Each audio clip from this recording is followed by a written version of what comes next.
How did you kind of find your own voice and develop that? After the Shadow sort of thing, I got in a band with Bill Ward, and we moved up to Carlisle, and we joined a band up there called Mythology. At 77, Tony Iommi has finally broken the silence on one of rock's most controversial moves. The moment Black Sabbath replaced Ozzy Osbourne wasn't just a band decision, it was a seismic shift that shook heavy metal forever. For decades, fans have argued, was it betrayal, survival, or something darker? Did Tony force Ozzy out to protect the music? Or did industry pressure leave him with no choice? And what really went on inside those smoke-filled rehearsal rooms when the voice of Sabbath was suddenly gone? Tonight, we're diving deep into the story Iommi has at last decided to tell. The story of loyalty and power, addiction and ambition. And the truth about replacing Ozzy, told not by critics, not by rumor, but by the man himself. Picture Birmingham, England, late 1960s. The city is a landscape of factories, steelworks, and the heavy rumble of industry. Out of that grit rose a sound so raw, it would birth an entire genre. Black Sabbath Tony Iommi on guitar, Geezer Butler on bass, Bill Ward on drums, and Ozzy Osbourne on vocals took working-class blues, twisted it through distorted amplifiers, and gave the world heavy metal. Their debut album, Black Sabbath, dropped on Friday the 13th of February 1970. Critics hated it, fans devoured it. Songs like The Wizard, N.I.B., and the chilling title track became anthems of rebellion. By the time Paranoid landed later that same year with Iron Man, War Pigs, and the title track itself, the band was a global phenomenon. Tony Iommi was the architect. He crafted riffs like blunt weapons, shaped the atmosphere, and after losing the tips of 2 fingers in a factory accident, reinvented guitar technique just to keep playing. But Ozzy was the voice. His eerie, almost childlike wail defined the Sabbath sound. Without it, the music might never have broken through. Throughout the 70s, Sabbath rode the highs of fame, packed stadiums, platinum records. But behind the walls of hotels and tour buses, the story grew darker. Ozzy fell deeper into drink and drugs. The band's unity frayed. Albums like Technical Ecstasy, 1976, and Never Say Die, 1978, sold, but they lacked the raw magic of earlier work. By 1978, internal chaos was boiling. Tony, still carrying the band musically, grew frustrated. Managers demanded hits. Warner Brothers wanted stability. And the fans? They wanted the Sabbath they remembered. The question was no longer could they go on with Ozzy. It was for how long? This was the world Tony Iommi ruled and carried on his shoulders. He wasn't just guitarist. He was the de facto leader, the only one steady enough to keep the Sabbath machine alive. So when the breaking point came and Ozzy was shown the door, it wasn't just a rock band lineup change. It was history rewriting itself in real time. For years, the official line was simple. Ozzy Osbourne's substance abuse had become unmanageable. He couldn't show up for rehearsals. He stumbled through shows. He lost himself to the haze. The mask the band wore publicly was one of reluctant necessity. "We loved Ozzy," Tony would say in early interviews, but he wasn't capable of continuing. That was the image sold to magazines and fans. But the reality? Much more complicated. Reports from those years suggest that Ozzy wasn't the only one drowning. Bill Ward, the drummer, was equally lost in alcohol. Geezer Butler had his own struggles, and Tony himself admits to being submerged in cocaine use during recording sessions. Entire days in the studio wasted, tracks never finished, management footing endless bills. So why single out Ozzy? Why cut the singer when the whole band was in chaos? Here's where the industry stepped in. Insiders at Warner Brothers, their label in America, were worried. Sabbath had delivered 2 albums that underperformed. Punk and disco were stealing headlines. Metal's dominance was in question. If Sabbath fell, so would millions of dollars in contracts, tours, and merch. Executives allegedly pressed Tony to take control. stabilize the band, or risk losing everything. That meant finding the most obvious scapegoat. And Ozzy, erratic, high-profile, and already a tabloid fixture, became the target. Behind closed doors, the band held tense meetings. Tony recalls sitting in his hotel room, agonizing over what to do. "We couldn't go on like that," he later said. Something had to change. Yet the decision carried a weight beyond business. Ozzy was Tony's childhood friend from Aston. They'd grown up blocks apart, walked the same grim streets, shared the same teenage dreams. Firing him wasn't just about music, it was betrayal of blood. When the axe fell in April 1979, Ozzy was devastated. He later admitted, "I thought my life was over. The public was told it was inevitable." But the truth, as Tony finally admitted decades later, was that the band wasn't simply forced into it. He made the call. He decided Ozzy had to go. And in that decision lies the heart of the story, the survival of Sabbath versus the loyalty of friendship. The breaking point in 1979. The year was 1979, and Black Sabbath had hit a wall. Their 8th studio album, Never Say Die, released the previous year, had stumbled commercially and critically. The once unstoppable pioneers of heavy metal were being written off by the press as dinosaurs in an era suddenly obsessed with punk energy and disco grooves. Behind the curtain, the situation was worse. Ozzy Osbourne had descended deeper into alcohol and drug dependency. Reports from the time paint a picture of a man barely functioning, showing up late to rehearsals, if at all, and often too impaired to deliver a performance. The band spent hours waiting for a frontman who sometimes never arrived, but Tony Iommi wasn't in much better shape. He has admitted in later interviews that cocaine use consumed entire studio sessions. Songs went unfinished, days vanished into white powder and paranoia. Still, Tony felt the pressure to lead. He was the one members and managers looked to for stability, even as he spiraled himself. The breaking point came when rehearsals for a new album stalled completely. Management grew furious, money drained, and Tony realized the band couldn't function another day in that state. Ozzy was the most visible weak link. And though others were equally troubled, it was the singer who bore the brunt of the collapse.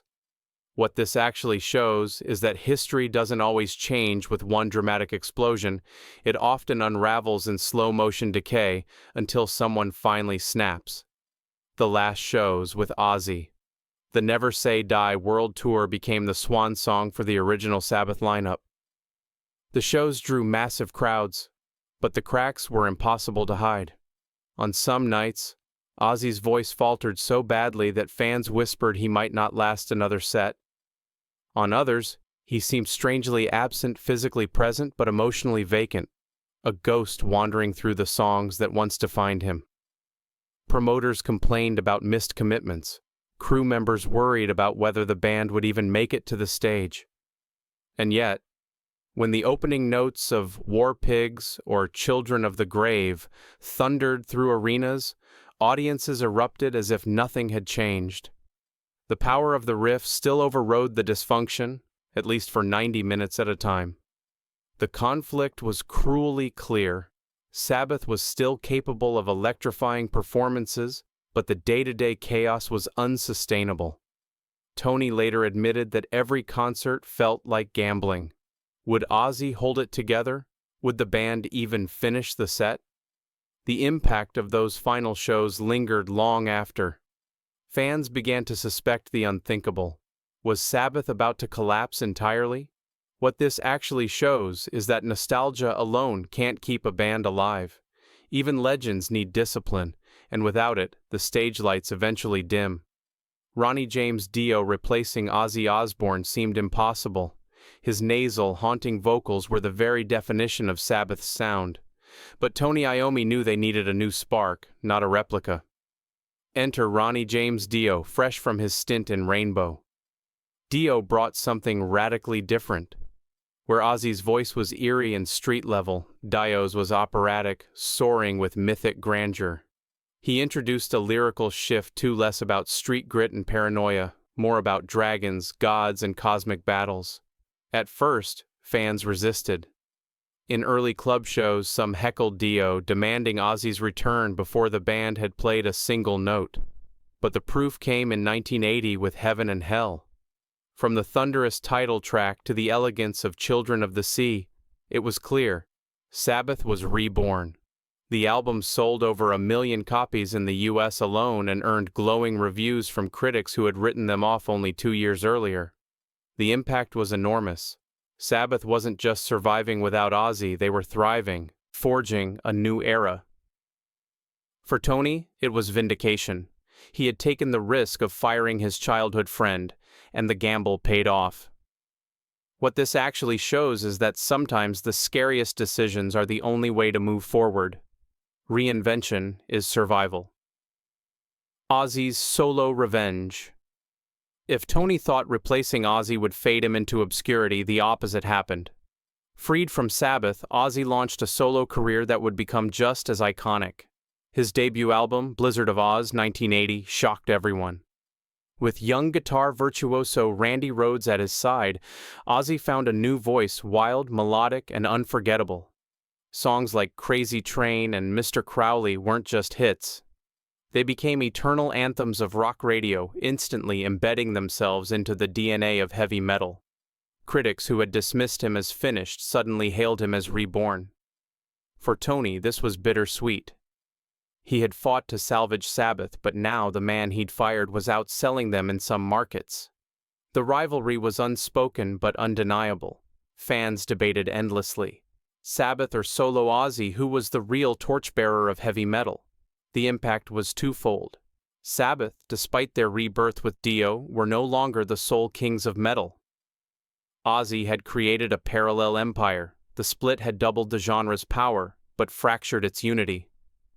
What this actually shows is that exile doesn't always end a career.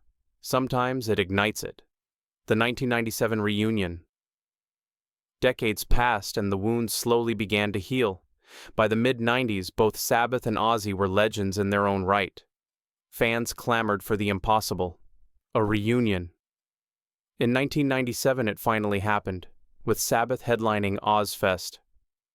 The roar of audiences proved something no one could deny: the chemistry of the original four still lived. When Ozzy sang Black Sabbath under the summer night sky, it was as if time folded back to 1970. But the old conflicts didn't vanish. Delays plagued the reunion.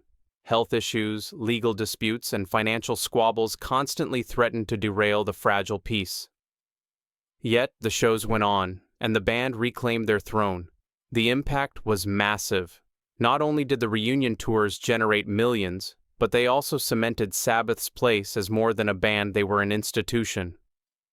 Their Rock and Roll Hall of Fame induction in 2006 sealed that legacy. What this actually shows is that history has a strange way of circling back. The very fracture that once seemed final became the fuel for one of rock's greatest comebacks. Tony's truth at 77. For decades, Tony Iommi stuck to the safer version of the story. Ozzy's addictions made the band unworkable, and the firing was inevitable. But at 77, he finally let the mask slip. In recent interviews, he admitted it wasn't only about Ozzy being out of control. It was about his own decision, his own line in the sand. Tony acknowledged the guilt. He admitted he carried the weight of knowing he had severed not just a bandmate, but a brotherhood that began in the working-class streets of Aston. The truth reframed history. Ozzy wasn't simply a casualty of his vices. He was cut loose by his closest ally in the name of survival. The impact was surprising. Instead of anger, fans responded with respect. By owning the decision, Tony gave closure. The myth became human. The betrayal became understandable. What this actually shows is that the hardest truths are often the ones that take a lifetime to tell. So what's the truth behind replacing Ozzy? It wasn't destiny. It wasn't faceless executives. It was Tony Iommi. He made the choice, not out of malice, but out of desperation, to keep the band alive, to salvage a future when the present was crumbling. The confession reframes everything. For decades, fans believed Ozzy's firing was a foregone conclusion, the tragic but inevitable result of his drug use. And yes, that was part of it. But Tony admitting that he personally drew the line transforms the story. Suddenly, this isn't just the tale of a rock star spiraling out of control, it's the tale of a band leader forced into a decision no one else would make. The core reveal is stark. Loyalty collided with survival. Tony sacrificed friendship for music, and in doing so, he ensured both Sabbath's rebirth and Ozzy's own meteoric solo career. The world got two giants instead of one. But the price was brotherhood. Think about it. Without the firing, there may never have been Crazy Train. Without the firing, there may never have been Heaven and Hell. Metal might have lost two of its most defining albums. What Tony revealed at 77 isn't just about what happened in a hotel room in 1979. It's about the brutal math of rock and roll. To survive at the top, someone always pays the price. After Ozzy's firing, Black Sabbath with Dio achieved critical acclaim but constant lineup shifts. By the mid-80s, the band's brand was diluted. Ozzy, meanwhile, became the Prince of Darkness, a solo icon, and later a reality TV star with the Osbournes. Tony kept Sabbath alive through endless reinventions. Ian Gillan, Glenn Hughes, Tony Martin, the lineup card read like a who's who of hard rock. Yet through it all, Iommi remained the anchor, never letting the Sabbath name fully die. The 1997 reunion was a reset, and their final chapter came with 13 in 2013, produced by Rick Rubin. The record debuted at #1 in the UK and the US, proving that more than 4 decades later, Sabbath still had power. Their farewell tour, The End, concluded in Birmingham in 2017, where it all began. Today, Ozzy battles Parkinson's and spinal issues, but remains beloved. His honesty about health struggles has only deepened fan respect. Tony, knighted in 2022 for his services to music, continues to record and collaborate. The consequence? Fans finally see both sides. Ozzy wasn't abandoned solely for being unmanageable. Tony wasn't just ruthless. They were two men caught in the storm of fame, forced to make impossible choices. The story of Tony Iommi replacing Ozzy Osbourne isn't just about rock history. It's about how power, loyalty, and survival collide. It shows that behind every legend there are brutal decisions hidden from the spotlight. Tony's confession reminds us that myths aren't always true. Sometimes they're masks built to protect reputations or sell records. But when those masks fall, we see the human cost. Friendships torn, regrets carried, truths spoken too late, and maybe that's the larger lesson, that the music we worship isn't born from harmony, it's forged in conflict, in sacrifice, in choices that leave scars. So now you know the truth straight from Tony Iommi himself. The firing of Ozzy wasn't just a casualty of drugs or chaos, it was a decision, deliberate and devastating, made by the man who built Sabbath's sound. But what do you think? Did Tony do the right thing, or did he betray the brotherhood that started it all? Drop your thoughts in the comments. Share this with a fellow Sabbath fan. And make sure you're subscribed, because the untold stories of rock aren't done yet. We've only scratched the surface.